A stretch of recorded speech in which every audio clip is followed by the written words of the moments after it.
नमस्कार दोस्तों, मैं आशीष यादव और आज हम बात करेंगे एक हाल ही में आए हुए तूफान के बारे में जिसका नाम है ताउते।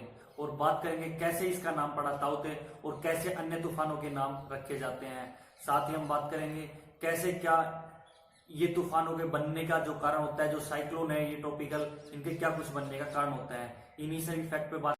ताउते तूफान जो अरेबियन सी से शुरू हुआ है और इफेक्ट कर रहा है भारत के लगभग 13 राज्यों को, जो सभी IMD द्वारा हाई अलर्ट पर रखे गए हैं। जो NDRF की टीमें हमारी वो तैनात की गई है, अब ये चल रहा है। इसके ज्यादा जो इफेक्ट होने के चांसेस है वो लगभग गोवा के, केरल के, गुजरात के ज्यादा चांसेस है। बाकी जितने भी कोस्टल एरिया हैं जो अरेबियन सी से लगते हैं उन सभी को हाई अलर्ट पर रखा गया है। साथ ही में जो इसकी स्पीड बता रहे हैं वो स्पीड इसकी लगभग 120 किलोमीटर पर आवर से लेके लगभग 160-70 किलोमीटर पर आवर तक है। तो आप अंदाजा लगा ही सकते हैं कि इतनी हाई स्पीड के अंदर क्या ही रहेगा। जो कोस्टल एरिया के लोग हैं उनको कितना इफेक्टेड होगा, जिनकी झुग्गी झोपड़ियां हैं। और जैसे कि अभी ये चल रहा है तो जो कि न्यूज आ रही है उससे अंदाजा लग ही रहा है कि पेड़ टूट रहे हैं, खंभे गिर रहे हैं, मकान उजड़ रहे हैं। तो इस तरीके से करके बहुत ही जबरदस्त ये तूफान आया करते हैं। ताउते के नाम के बारे में भी, जैसा कि तूफान के बारे में, जो साइक्लोन के बारे में तो हमें अक्सर न्यूज से पता चल जाता है कि ये न्यूज कैसा क्या है, कितनी स्पीड होगी, उसकी क्या कुछ होगा। बट एक क्यूरियोसिटी कई बार उठती है कि ये नाम आया कहाँ से होगा, क्योंकि जो तूफान आते हैं उनके लगभग, जैसे कि पास्ट में भी फोनी वगैरह जो तूफान आए थे, विलोरी, तो इनके नाम बहुत अजीब है। अब हमने पहले कभी नाम सुने नहीं लगभग, तो ये हमें क्यूरियोसिटी होती है कि ये नाम आए कहाँ से। तो उसका हम आपको बताते हैं कि इनके नाम सब कैसे डिसाइड होते हैं और कैसे इनके एक एक करके नाम रखे जाते हैं।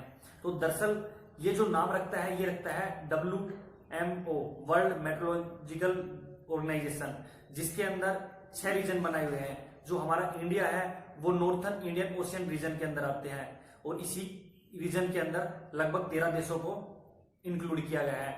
तो वर्ल्ड WMO को ये 13 देश, 13 नाम, हर देश 13 नाम सजेस्ट करता है, तो 13 देश है।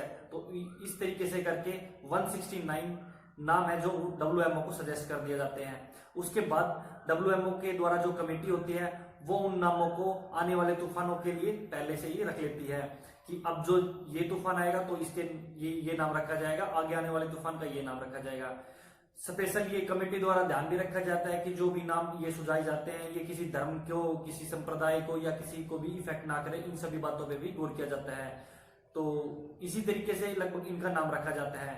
अभी बारी थी म्यांमार के रखने की, तो म्यांमार ने इसका नाम रखा है ताउते, जो समुद्र की एक चिपकली के ऊपर उन्होंने रखा है। तो इस तरीके से इनका नाम रखा जाता है कि जो 13 देश हैं जिनके जो WMO को सजेस्ट करते हैं नाम, उनके अंदर कौन कौन आते हैं। तो इन 13 देशों में आते हैं बांग्लादेश, अपना India, Maldives, Myanmar, Oman, Pakistan, Sri Lanka, Thailand, Iran, Qatar, Saudi Arabia, UAE और यमन। ये 2020 में इन 13 देशों के द्वारा, हर देश के द्वारा 13 नाम सुझाए गए और 169 नाम एडवांस में रख लिए गए हैं। अब आगे के लिए 169 यानी कि जो भी तूफान आएंगे उनके लिए ये नाम इन्होंने पहले ही एडवांस में है WMO के पास।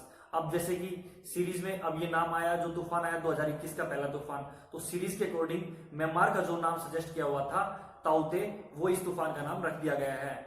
इसी तरीके से आगे भी आने वाले तूफानों का नाम उन्होंने सजेस्ट कर रखा है। जैसे कि जो नेक्स्ट जो नाम तूफान आएगा उसका नाम यमन, ओमान के द्वारा रखा जाएगा, जो उन्होंने पहले सजेस्ट कर रखा है, और वो होगा यास, YAAS, जो यास आप प्रोनाउंसिएशन कर सकते हैं। ये हमारा आने वाला तूफान का नाम होगा जो ओमान द्वारा सजेस्टेड है। इसी तरीके से इन तूफानों के नाम रखे जाते हैं। अब आते हैं एक दूसरे फेज पे। अब ये भी क्वेश्चन उठता है कि ऐसे तो हवाएं चलती रहती है, ये तूफान बनते कैसे हैं। यानी हवा तो नॉर्मल रहती है, बट ये जो 160-70 किलोमीटर पर आवर तक की विनाशकारी जो हवाएं साइक्लोन बन जाता है, ये बनता कैसे है। तो इसके लिए मैं आपको बता देता हूं कि ये अक्सर समुद्र पे ही जो परिस्थितियां होती है वो इस साइक्लोन के बनने के लिए समुद्र पे ही होती है। इसके अंदर क्या होता है कि जैसे कि आप देखते हैं कि धूप पड़ती है समुद्र पे और जो हमारा पानी है वो वाष्प होके वो ऊपर उठता है, उसके साथ जो हवाएं होती है, गर्म हवा होती है जो धूप से होती है, वो भी ऊपर उठ जाती है। और इस वजह से जो समुद्र के लेवल पे जो दाब होता है वो कम हो जाता है, यानी कि जो वहां पे प्रेशर होता है वो कम होता है। अब जो एयर है वो हाई प्रेशर से लो प्रेशर की ओर बहती है। अब जैसे ही नीचे का जो प्रेशर होगा वो लो हो जाएगा, क्योंकि गर्म हवा सारी ऊपर उठ चुकी है। तो इस तरीके से आसपास की जो हाई टेम्परेचर हाई प्रेशर की जो हवा है वो उस एरिया को कवर करने के लिए आ जाती है। और हमारी पृथ्वी के, हमारी अर्थ के जो घूर्णन के कारण वो जो हवाएं हैं वो भी समुद्र में उस लो प्रेशर के चारों तरफ उसको कवर करने के लिए राउंड स्केल में घूमती है। इसी तरीके से जैसे कि पहले भी है, ये तो साफ है कि जो इसी कारण से जो साइक्लोन का जो आकार होता है वो सर्पिला आकार बोलते हैं, यानी कि स्नेक्स टाइप में जो होता है। तो उस तरीके से वो विंड है वो जो आती है जो हाई टेम्परेचर से लो टेम्परेचर की ओर, वो एक बहुत ही बड़ा घूम के उसको बाउंडर बना देती है।